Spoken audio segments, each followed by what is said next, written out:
Hello students, आज की class में हम इतिहास और संविधान से संबंधित जो पेट की परीक्षाओं में उसमें उस परीक्षाओं में क्वेश्चन का क्या लेवल होता है, उस लेवल के हिसाब से हमने क्वेश्चन फॉर्म किए हुए हैं।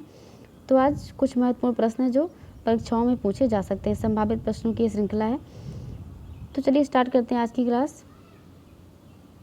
UPSSC पेट 2022 बाकी अन्य परीक्षाओं के लिए भी ये महत्वपूर्ण है। क्वेश्चन कह रहा है कि भारत में पहली रेलगाड़ी किस वर्ष और किन दो स्थानों के बीच चलाई गई थी। ऑप्शन ए 1936 में चलाई गई, मुंबई और ठाणे के बीच। ऑप्शन बी कह रहा है 1853 में चलाई गई, मुंबई और सूरत के बीच। और ऑप्शन सी कह रहा है कि 1853 मुंबई और ठाणे के मध्य में। और ऑप्शन डी कह रहा है मुंबई और घाट कोपर के बीच में। तो आपको इसमें दो चीज़ें देखनी है। पहला इसमें पूछ रहा है वर्ष, यानी किस ईयर में चलाई गई। तो ऑप्शन बी और ऑप्शन सी इसमें ईयर क्या है, सेम है। लेकिन दूसरा क्वेश्चन इसमें ये भी पूछा रहा है कि किन स्थानों पर चलाई गई, कहाँ से कहाँ के बीच में चलाई गई। तो मुंबई से सूरत चलाई गई या फिर मुंबई से ठाणे। तो इसमें ऑप्शन सी यहाँ पे करेक्ट हो जाएगा। Option C is correct. Mumbai से ठाणे के बीच में 1853 में भारत में पहली रेलगाड़ी चलाई गई थी। दूसरा क्वेश्चन कह रहा है कि महात्मा गांधी भारतीय राष्ट्रीय कांग्रेस के अध्यक्ष किस वर्ष बने थे। यानी कि भारतीय राष्ट्रीय कांग्रेस जो INC इंडियन नेशनल कांग्रेस की मीटिंग होती थी हर साल या एक साल में 2 बार, तो उसकी अध्यक्षता कोई ना कोई करता था। तो गांधी जी ने भारतीय राष्ट्रीय कांग्रेस की अध्यक्षता किस वर्ष की थी, ये बताना है। तो ऑप्शन है इसमें 1923 में, 1924, 1925 या फिर 1922। तो ऑप्शन बी इसमें सही है। गांधी जी ने भारतीय राष्ट्रीय कांग्रेस की अध्यक्षता 1924 में की थी। 1924 की जो मीटिंग हुई थी वो कहाँ पे हुई थी, बेलगाम में हुई थी। ये बेलगाम में हुई थी या बेलग्राम, ये है कहाँ पे, ये कर्नाटक राज्य में है, कर्नाटक राज्य में। तो इसमें क्वेश्चन ये पूछ रहा है कि अध्यक्षता कब की। आप लोगों को कमेंट बॉक्स में ये बताना है कि गांधी जी ने गांधी जी भारतीय राष्ट्रीय कांग्रेस में जो मीटिंग्स होती है सबसे पहली बार कब शामिल हुए थे, वो ईयर आपको बताना है। और ये क्वेश्चन अध्यक्षता से संबंधित है कि अध्यक्ष कब बने थे। बेलगांव में 1924 कर्नाटक में। दूसरा ऑप्शन इसमें 1923, 1925 और 1922 भी है। तो 1923 में अबुल कलाम आज़ाद ने अध्यक्षता की थी, कहाँ पे हुई थी, दिल्ली में। 1922 में देशबंधु चित्तरंजन दास गया में। 1925 सरोजनी नायडू कानपुर में।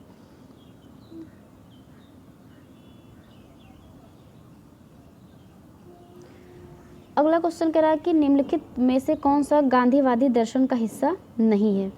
गांधी के सिद्धांत, इसमें से कौन सा ऑप्शन ऐसा है जो गांधी के सिद्धांतों के अंतर्गत नहीं आता है। तो ऑप्शन ए अहिंसा, ऑप्शन बी ब्रह्मचर्य, ऑप्शन सी व्यवसाय और ऑप्शन डी सत्याग्रह।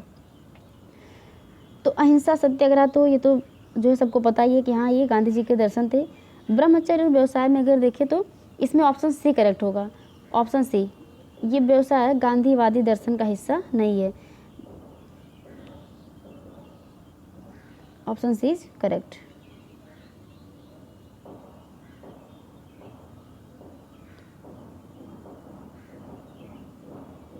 अगला क्वेश्चन कह रहा है जवाहरलाल नेहरू के नेतृत्व में मुस्लिम लीग अंतरिम सरकार में कब शामिल हुई। ऑप्शन ए 2 सितंबर 1946, ऑप्शन बी 14 सितंबर 1946, ऑप्शन सी 24 अक्टूबर 1946, ऑप्शन डी 14 नवंबर 1946। तो मुस्लिम लीग ने अंतरिम सरकार को कब ज्वाइन किया था या उसमें कब शामिल हुई थी। तो इसमें ऑप्शन सी हो जाएगा करेक्ट। 24 अक्टूबर 1946 को अंतरिम सरकार में मुस्लिम लीग शामिल हुई थी। अंतरिम सरकार ये कब, इसका गठन कब हुआ था। तो अंतरिम सरकार का गठन हुआ था 2 सितंबर 1946 को। अंतरिम सरकार का गठन 2 सितंबर 1946 को हुआ था। किसके द्वारा किया गया था? तो अंतरिम सरकार का जो गठन किया गया था वो संविधान सभा के द्वारा किया गया था। संविधान सभा के द्वारा अंतरिम सरकार का गठन किया गया था। 2 सितंबर 1946 को अंतरिम सरकार का गठन हुआ था, जिसमें 24 अक्टूबर 1946 को जवाहरलाल नेहरू के नेतृत्व में मुस्लिम लीग इसमें शामिल हुई थी। अंतरिम सरकार में जो विभाग बनाए गए थे, जैसे श्रम विभाग,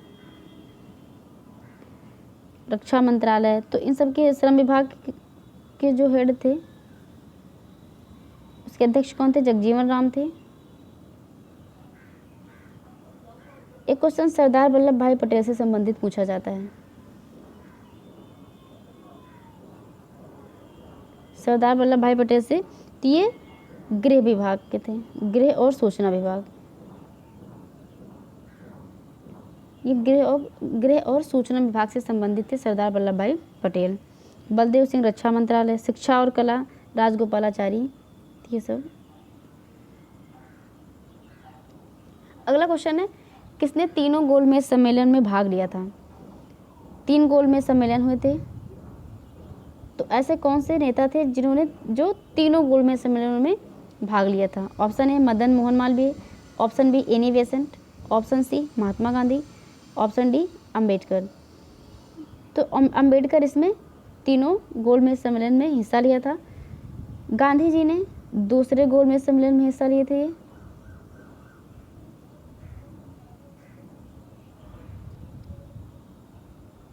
गोलमेज सम्मेलन कब हुआ था और गोलमेज सम्मेलन हुआ क्यों था? तो जो साइमन कमीशन बन के आया था, साइमन कमीशन की जो रिपोर्ट थी उस पर डिस्कशन करने के लिए गोलमेज सम्मेलन को बुलाया गया था। और साइमन कमीशन क्या था? 1919 में जो एक्ट बना था, तो उसमें ये देखने के लिए कि भारत कहाँ तक तैयार है जो है वो अपना संविधान बनाने के लिए, तो उसके लिए जो है साइमन कमीशन बना था। और इसकी जो इसने रिपोर्ट प्रस्तुत की थी, इस पर डिस्कशन करने के लिए गोलमेज सम्मेलन का आयोजन किया गया था। 3 गोल सम्मेलन किए गए थे और तीनों में अंबेडकर जी ने भाग लिया था। पहला गोलमेज सम्मेलन 12 नवंबर 1930 से 19 जनवरी 1931 के बीच में हुआ था। लंदन में सेंट जेम्स पैलेस में हुआ था। उद्घाटन किसने किया था? ब्रिटिश प्रधानमंत्री रैमजे मैकडोनाल्ड ने किया था। 89 लोगों ने इसमें भाग लिया था और दलितों की तरफ से भीमराव अंबेडकर भी शामिल हुए थे। दूसरा गोलमेज सम्मेलन 7 सितंबर 1931 को हुआ था। ये भी लंदन में ही हुआ था और इसमें 31 प्रतिभागियों ने भाग लिया था। और मुसलमानों की तरफ से मुसलमानों की तरह इसमें क्या हुआ था? अंबेडकर ने पृथक निर्वाचक मंडल की मांग की थी, इसीलिए यह सम्मेलन फेल भी हो गया था। गांधी जी यहाँ पर गए तो थे, लेकिन सभी ने अपनी अपनी बातें की, हर कोई जो है अपना प्रतिनिधि। अब यहाँ पे अंबेडकर ने क्या किया था? पृथक निर्वाचन मंडल की मांग की थी। जिस तरह से मुसलमानों के लिए 1909 में जो मॉडल मिंटो सुधार आया था, तो मॉडल मिंटो सुधार के अंतर्गत क्या किया गया था? मुसलमानों के लिए पृथक निर्वाचक मंडल की स्थापना की गई थी। तो इसी तरह से अंबेडकर ने भी जो है दलितों के लिए पृथक निर्वाचक मंडल की मांग की। तो गांधी जी ने यहाँ पे कोई भी जो है निर्णय नहीं लिया और वहाँ से वापस चले आए थे। तो ये भी सफल सम्मेलन नहीं था। इसके बाद तीसरा सम्मेलन किया गया। तीसरा गोलमेज सम्मेलन 17 नवंबर 1931 से 24 दिसंबर 1932 के बीच में हुआ और इस सम्मेलन में 46 प्रतिभागियों ने हिस्सा लिया था। तो गोलमेज सम्मेलन किस ईयर में हुए हैं ये ध्यान रखना है, क्योंकि ये मिलान करने के लिए पूछा जाता है, या फिर कभी कभी ये पूछा जाता है कि कौन सी घटना पहले घटित हुई थी। क्रमानुसार लगाइए। तीनों गोलमेज सम्मेलन की डेट और ईयर ध्यान रखना है।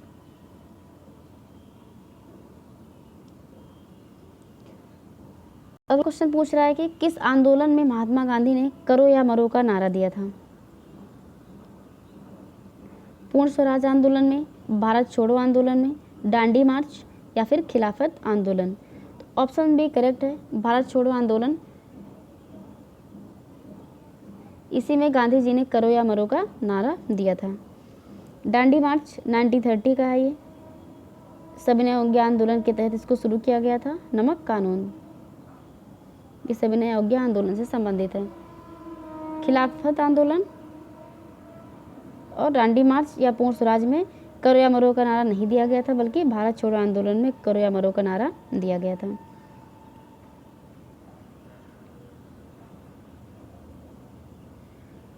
क्वेश्चन कह रहा है कि आज़ाद हिंद फौज किसके नेतृत्व में लड़ी, यानी कि आज़ाद हिंद फौज का नेतृत्व किसने किया था। तो option A Aurobindo Ghosh, option B Veer Savarkar, option C Jawaharlal Nehru और ऑप्शन डी है सुभाष चंद्र बोस। तो इसमें सही ऑप्शन डी हो जाएगा, सुभाष चंद्र बोस के नेतृत्व में आज़ाद हिंद फौज ने लड़ाई लड़ी थी। आज़ाद हिंद फौज की स्थापना 21 अक्टूबर को 1943 में कहाँ पे की गई थी, ये सिंगापुर में। अगर क्वेश्चन पूछे कि आज़ाद हिंद फौज के स्थापना का विचार सर्वप्रथम किसके मन में आया था, तो अगर इसके विचार से संबंधित प्रश्न पूछा जाता है तो इसका आंसर हो जाएगा कैप्टन मोहन सिंह। कैप्टन मोहन सिंह के मन में ये विचार सर्वप्रथम आया था। और इसके पहले 29 अक्टूबर को 1915 रास बिहारी बोस ने अफगानिस्तान में जो है रास बिहारी बोस ने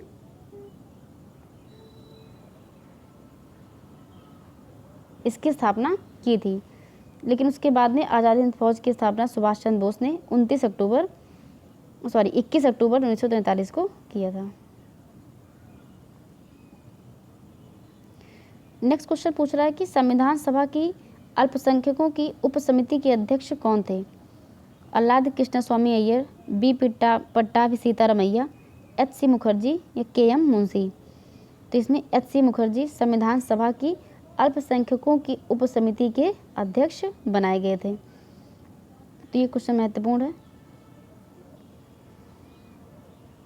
अल्लाद कृष्ण स्वामी अय्यर संविधान का मसौदा तैयार करने वाली समिति के 6 सदस्यों में से एक थे। बी पट्टाभी सीतारमैया संविधान सभा में हाउस कमेटी के अध्यक्ष थे और के.एम. मुंशी संविधान सभा में ऑर्डर ऑफ बिजनेस कमेटी के अध्यक्ष बनाए गए थे। भारत का एकमात्र राज्य जहां सिविल कोड का प्रावधान है, गोवा, जम्मू कश्मीर, केरल या असम। तो इसमें सही ऑप्शन गोवा हो जाएगा। गोवा ही एक ऐसा इकलौता राज्य है जहाँ पे समान सिविल यानी कि यूनिफॉर्म सिविल कोड का प्रावधान लागू किया गया है।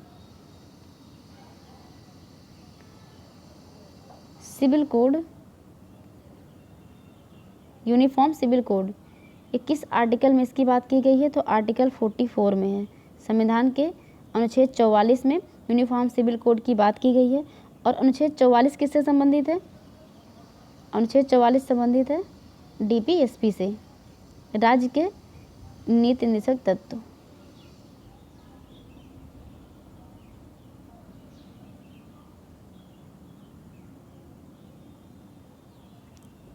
डीपीएसपी किस आर्टिकल से? आर्टिकल 36 से आर्टिकल 51 ये डीपीएसपी है। इसी में आर्टिकल 44 के तहत सिविल सेवा संहिता की बात की गई है। और भारत में इकलौता राज्य गोवा है जहाँ पे सिविल कोड का प्रावधान लागू किया गया है। नेक्स्ट क्वेश्चन, भारत में राष्ट्रपति अपना कार्यकाल पूरा होने के पहले अपना त्यागपत्र किसको सौंपता है? ऑप्शन ए मुख्य न्यायाधीश है, ऑप्शन बी उपराष्ट्रपति, ऑप्शन सी प्रधानमंत्री और ऑप्शन डी है लोकसभा अध्यक्ष। तो इसमें सही ऑप्शन कौन सा हो जाएगा? ऑप्शन बी उपराष्ट्रपति। बाद में राष्ट्रपति अपना कार्यकाल पूरा होने के पहले अगर वो इस्तीफा देता है तो उपराष्ट्रपति को सौंपता है। राष्ट्रपति को शपथ कौन दिलाता है? तो भारत का मुख्य न्यायाधीश ये शपथ दिलाते हैं। और अगर राष्ट्रपति अगर छुट्टी पे है या उनकी डेथ हो जाती है कार्यकाल पूरा होने से पहले, तो उपराष्ट्रपति राष्ट्रपति की सारी शक्तियों का प्रयोग करके राष्ट्रपति का कार्यवाहक राष्ट्रपति का पद जो धारण करता है। अगर उपराष्ट्रपति भी मौजूद नहीं है तो राष्ट्रपति का पद कौन धारण करता है, कार्यवाहक पद, ये आपको कमेंट बॉक्स में बताना है। राष्ट्रपति के बाद उपराष्ट्रपति, अगर वो भी नहीं है तो फिर कौन?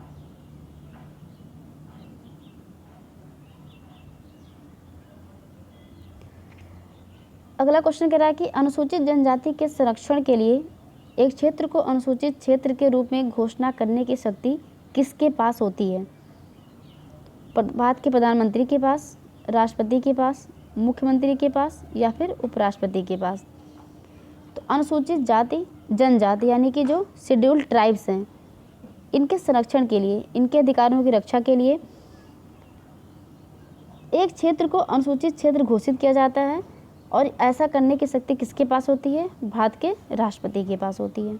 Option B is correct.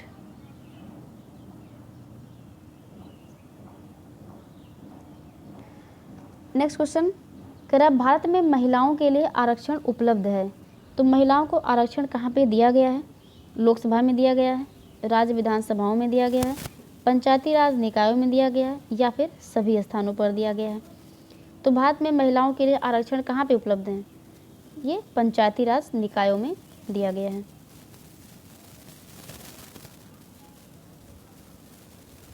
अगला क्वेश्चन है कि भारत में पंचायती राज स्थापित करने वाले प्रथम 2 राज्य कौन से हैं? कहाँ पे पंचायती राज जो है सबसे पहले स्थापित किया गया था? राजस्थान और महाराष्ट्र में, राजस्थान और पश्चिम बंगाल में, राजस्थान और आंध्र प्रदेश में, राजस्थान और पंजाब में? तो इसमें सही ऑप्शन कौन सा? ऑप्शन सी, राजस्थान और आंध्र प्रदेश इसका करेक्ट ऑप्शन हो जाएगा। पंचायती राज की अगर हम बात करें तो पंचायती राज की स्थापना कब होती है? पंचायती राज दिवस कब मनाया जाता है?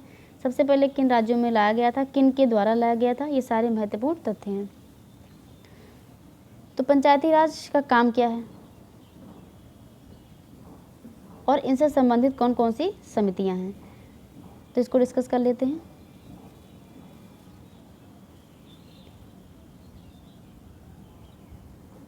ये 2 अक्टूबर 1959 को 2 अक्टूबर 1959 को राजस्थान के बागौर जिले में इसकी स्थापना सबसे पहले राजस्थान के किसके द्वारा किया गया था? ये नेहरू के द्वारा किया गया था। तो 2 अक्टूबर 1959 को राजस्थान के बागौर जिले में जवाहरलाल नेहरू ने पंचायती राज व्यवस्था को शुरू किया था। पंचायती राज किस अनुसूची में है? संविधान की कौन सी अनुसूची में है? तो इस संविधान की 11वीं अनुसूची में इसको दिया गया है। इसमें कितने विषय हैं? विषय भी पूछा जाता है। इसमें 29 विषय दिए गए हैं। पंचायती राज है क्या? तो ये इसका काम क्या है? ये आर्थिक विकास या फिर अगर हम बात करें तो सामाजिक न्याय में मजबूती लाना, केंद्र सरकार और राज्य सरकार की जो भी योजनाएं हैं उनसे संबंधित जो लाभ हैं वो ग्राम स्तर पर पहुंचाना इनका काम है। और ये ग्रामीण स्तर पर क्या है? ये स्वशासन की प्रणाली है। स्वशासन की प्रणाली से क्वेश्चन हमने पूछा था पिछले वीडियो में कि स्थानीय स्वशासन का जनक किसे कहते हैं? स्थानीय स्वशासन का जनक किसे कहा जाता है? तो स्थानीय स्वशासन का जनक लॉर्ड रिपन को कहा जाता है। ये इससे संबंधित कुछ महत्वपूर्ण तथ्य हैं। पंचायती राज की अगर हम देखें तो ये 3 स्तर पर लागू की जाती हैं। एक ग्राम स्तर पर, गांव के स्तर पर क्या कहते हैं? गांव के स्तर पर ग्राम पंचायत कहते हैं। गांव के स्तर पर ग्राम पंचायत होता है। और ब्लॉक के स्तर पर ये पूछा जाता है क्वेश्चन कि ब्लॉक स्तर पर क्या है, ग्राम स्तर पर क्या है? तो गांव के स्तर पर ग्राम पंचायत, ब्लॉक के स्तर पर होता है ब्लॉक पंचायत समिति, ये पंचायत समिति।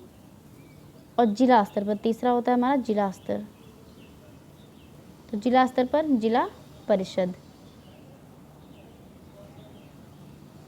तो 3 हो गए ये, गांव के स्तर पर, ब्लॉक के स्तर पर और जिला के स्तर पर। गांव के स्तर पर ग्राम पंचायत, ब्लॉक के स्तर पर पंचायत समिति और जिला के स्तर पर जिला परिषद। 29 विषय हैं, 11वीं अनुसूची में है। ये से संबंधित कुछ तथ्य हैं। अगर इससे संबंधित जो भी समितियां बनाई गई थी तो कभी कभी पूछा जाता है ऑर्डर जो है क्रम लगाने के लिए। तो समितियां बलवंत राय मेहता समिति बनी थी। बलवंत राय मेहता समिति 1956-57 में। दूसरी बनी थी अशोक मेहता समिति। अशोक मेहता समिति बनी थी 77-78 में।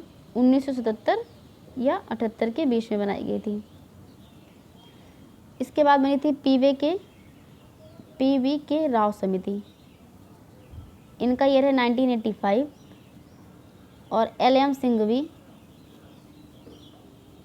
ये है 1986। इसमें से महत्वपूर्ण 3 ही पूछी जाती हैं, बलवंत राय मेहता, अशोक मेहता और LM सिंघवी समिति। लेकिन कभी कभी अगर क्रम में लगाने के लिए आ गया तो आपको 5 याद रखनी है कि बलवंत राय मेहता 1956-57 में, अशोक मेहता 1977-78 में, राव समिति 1985 में, LM सिंघवी समिति 1986 में और एक थुंगन समिति बनी थी 1988 में। 1988 में थुंगन समिति बनी थी। तो संविधान से संबंधित हमने बात की। 11वीं अनुसूची में पंचायती राज के बारे में बात की गई है और इसमें 29 विषय हैं। और संविधान के अनुच्छेद 40 में राज्यों को पंचायतों के गठन का निर्देश दिया गया है। आर्टिकल 40 में, आर्टिकल 40 भी 36 से 51 के बीच में आ रहा है, यानी कि ये भी DPSP के अंतर्गत आता है। तो अनुच्छेद 40 में क्या कह रहा है कि राज्यों को निर्देश दिया गया है कि वो पंचायतों का गठन करें। पंचायती राज व्यवस्था को संवैधानिक दर्जा कब प्रदान किया गया? कौन से संविधान संशोधन के तहत? तो 73वां संविधान संशोधन 1992 का एक्ट था, याद रखना है। एक्ट जो था 1992 का था, लेकिन इसको दर्जा दिया गया 1993 में। 24 अक्टूबर इस दिन पंचायती राज दिवस मनाया जाता है। 24 अप्रैल है, 24 अप्रैल, इसी दिन इसको संवैधानिक दर्जा दिया गया था, इसलिए 24 अप्रैल को पंचायती राज दिवस मनाया जाता है। एक्ट जो था 1992 का था, 1993 में इसको दर्जा दिया गया। आर्टिकल 40 में बात की गई है। 11वीं अनुसूची है, 29 विषय हैं और इससे संबंधित समितियां बलवंत राय मेहता, अशोक मेहता, राव समिति, सिंघवी समिति और थुंगन समिति है। इसी में महिलाओं को 33% आरक्षण भी दिया गया है। तो ये पंचायती राज से संबंधित कुछ महत्वपूर्ण तथ्य थे जो परीक्षाओं में पूछे जाते हैं। अगला क्वेश्चन कह रहा है कि भारतीय संविधान का कौन सा अनुच्छेद कानून के समक्ष समानता प्रदान करता है? आर्टिकल 12, आर्टिकल 14, आर्टिकल 17 या आर्टिकल 21? तो अनुच्छेद 14 ये समानता की बात करता है। बी ऑप्शन इसमें सही हो जाएगा। फंडामेंटल राइट से संबंधित ये प्रश्न है। मौलिक अधिकार, मौलिक अधिकार भारतीय संविधान में कितने मौलिक अधिकार दिए गए हैं? 6 मौलिक अधिकार दिए गए हैं। पहले 7 मौलिक अधिकार थे जो संपत्ति का कानून था, अब जो संपत्ति का अधिकार था उसको अब कानूनन अधिकार बना दिया गया है, वो मौलिक अधिकार अब नहीं रहा। तो 6 मौलिक अधिकार दिए गए हैं, जिसमें आर्टिकल 14 से आर्टिकल 18 ये समानता का अधिकार इसकी बात करता है और समानता के अधिकार के अंतर्गत अनुच्छेद 14 में ही कानून के समक्ष समानता की बात की गई है। अनुच्छेद 17 किससे संबंधित है? ये छुआछूत से संबंधित है, यानी कि अस्पृश्यता का कानून आर्टिकल 17 और जीने का अधिकार अनुच्छेद 21 में दिया गया है। तो ये कुछ महत्वपूर्ण ये अनुच्छेद दिए गए हैं। मौलिक अधिकार जो 6 मौलिक अधिकार दिए गए हैं, इनसे संबंधित हम एक क्लास पूरी अलग से लेंगे जिसमें सारे अधिकारों के बारे में हम चर्चा करेंगे डिटेल में।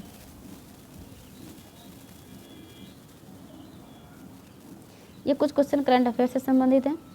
क्वेश्चन कह रहा है कि हाल ही में खबरों में रहा शब्द स्टिंगरे क्या है? स्टिंगरे भी न्यूज़ में था, तो पूछ रहा है कि शब्द किससे संबंधित है? क्या स्टिंगरे एक मेढक है या फिर छिपकली है? क्या ये मछली है? क्या ये एक तितली है? तो स्टिंगरे, इसमें ऑप्शन सी सही है। स्टिंगरे एक मछली की प्रजाति है, तो इसमें ऑप्शन सी करेक्ट हो जाएगा। इसकी ये ऑप्शन सी करेक्ट है। स्टिंगरे मछली ये अगर हम देखें तो मीठे पानी की मछली है। ये मीठे पानी की विश्व की सबसे बड़ी मछली है स्टिंगरे मछली। विश्व की सबसे बड़ी मछली मीठे पानी की विश्व की सबसे बड़ी मछली स्टिंगरे मछली है। ये 13 फीट की लंबी है, 13 फीट है इसकी लंबाई। और इसकी खोज कहाँ पे की गई? ये कंबोडिया में पाई गई है। कहाँ पे पाई गई है? कंबोडिया में। अब मछली तो नदी में ही पाई गई होगी, नदी कौन सी है? ये मेकोंग नदी। मेकोंग नदी में पाई गई मीठे पानी की सबसे बड़ी ये मछली है, कंबोडिया में पाई गई है। और अगर हम बात करें मछली की सबसे बड़ी बैंक किसे कहा जाता है? मछली की सबसे बड़ी बैंक डॉबर बैंक है। कहाँ पे है ये, किसके पास है ये? इंग्लिश चैनल के पास है, तो आपको ये भी ध्यान रखना है। तो क्वेश्चन पूछा था कि इसमें स्टिंगरे क्या है? स्टिंगरे एक मछली है। ये मछली मीठे पानी की सबसे बड़ी मछली है। कंबोडिया में मेकोंग नदी में इसकी खोज की गई है। और इसी से संबंधित एक जो स्टैटिक फैक्ट है कि मछली की सबसे बड़ी बैंक ये डॉबर बैंक है, इंग्लिश चैनल के पास ये स्थित है।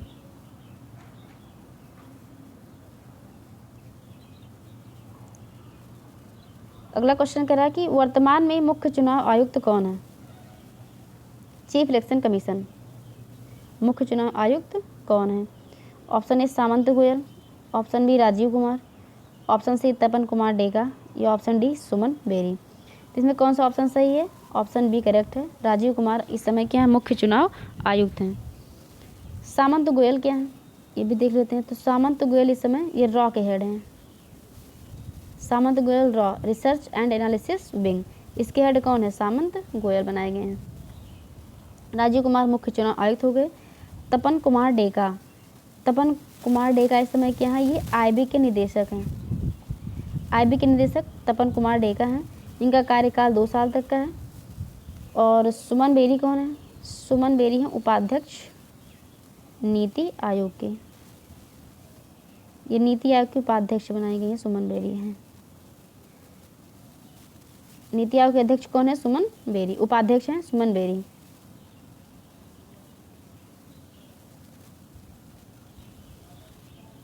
नीति आयोग से क्वेश्चन ये भी, इस समय नीति आयोग के सीईओ कौन है? तो नीति आयोग के सीईओ हैं परमेश्वरन अय्यर। इस समय नीति आयोग के सीईओ परमेश्वरन अय्यर हैं। उपाध्यक्ष सुमन बेरी हैं और अध्यक्ष प्रधानमंत्री होते हैं। इसकी स्थापना कब की गई थी? 1 जनवरी 2015 को योजना आयोग की जगह पे नीति आयोग की स्थापना की गई थी। इसके पहले अध्यक्ष कौन थे? इसके पहले उपाध्यक्ष थे अरविंद पनगड़िया। तो सामंत गोयल क्या है? ये रॉ के हेड हैं। राजीव कुमार मुख्य चुनाव आयुक्त हैं। तपन कुमार डेका क्या है? ये आईबी के निदेशक हैं। और सुमन बेरी कौन है? ये वर्तमान उपाध्यक्ष है नीति आयोग की। नीति आयोग के पहले उपाध्यक्ष कौन थे? अरविंद पनगड़िया थे।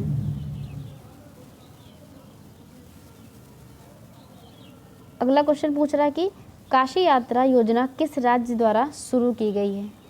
Option A Karnataka, option B Kerala, option C Uttar Pradesh और ऑप्शन डी उत्तराखंड। तो काशी यात्रा योजना ये कर्नाटक सरकार द्वारा शुरू की गई एक योजना है। ये बाबा विश्वनाथ का दर्शन कराने के लिए उसको प्रोत्साहन देने के लिए 30,000 यात्रियों को 5-5 हज़ार रुपये की राशि प्रदान की जाएगी। तो ये योजना कहाँ की है? कर्नाटक की है। कर्नाटक की राजधानी क्या है? मैसूर है, बेंगलुरु है। कर्नाटक की राजधानी बेंगलुरु। यहाँ के सीएम कौन है? बसवराज बोम्मई।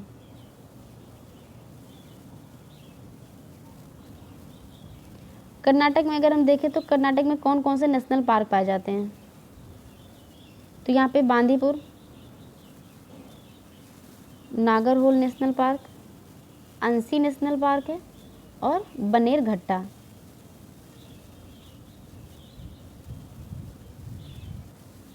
ये नेशनल पार्क कर्नाटक में पाए जाते हैं। तो काशी नाम से कन्फ्यूजन मत होना कि ये उत्तर प्रदेश से संबंधित है।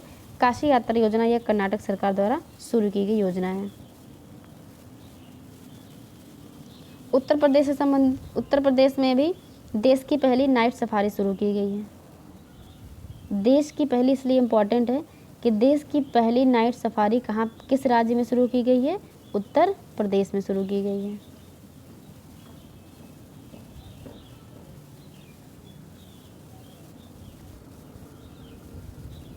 आज का अंतिम प्रश्न है, 44वां शतरंज ओलंपियाड 2022 का आयोजन कहाँ पे किया गया?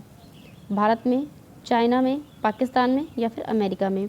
तो 44वां शतरंज ओलंपियाड ये भारत में किया गया है। भारत में कहाँ पर? चेन्नई में।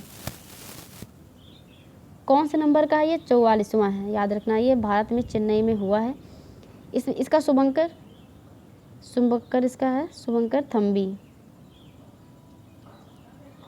शुभंकर है थम्बी। महिला श्रेणी में अगर बात करें विजेता की, तो नंबर 1 पे कौन है? यूक्रेन। यूक्रेन न्यूज़ में काफ़ी दिनों से, इसलिए महत्वपूर्ण है। तो यूक्रेन फर्स्ट पे है और महिला श्रेणी में थर्ड पे है इंडिया। भारत तीसरे स्थान पर है और ओपन श्रेणी में भी भारत तीसरे स्थान पर है। ओपन श्रेणी में भी भारत कौन से स्थान पर है? थर्ड पोजीशन पे है इंडिया और फर्स्ट पे है उज्बेकिस्तान। तो आपको याद ये रखना है कि महिला श्रेणी पूछा या ओपन श्रेणी पूछा है। तो महिला में फर्स्ट पे यूक्रेन है और थर्ड पे इंडिया है, और ओपन श्रेणी में फर्स्ट पे उज्बेकिस्तान है और थर्ड पे अपना भारत है।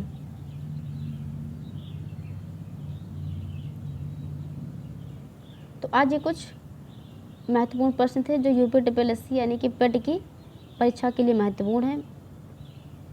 क्वेश्चन का लेवल पेट के हिसाब से ही रखा है मैंने। आगे जो है जो यूपीट्रिपलएससी पेट का सिलेबस है उसके अकॉर्डिंग पूरा पेपर बना के हम अगली वीडियो में लेके आएंगे। आप लोग वीडियो को ज़्यादा से ज़्यादा इसको शेयर करिए, देखिए, लाइक करिए, चैनल को सब्सक्राइब करिए। Thank you so much.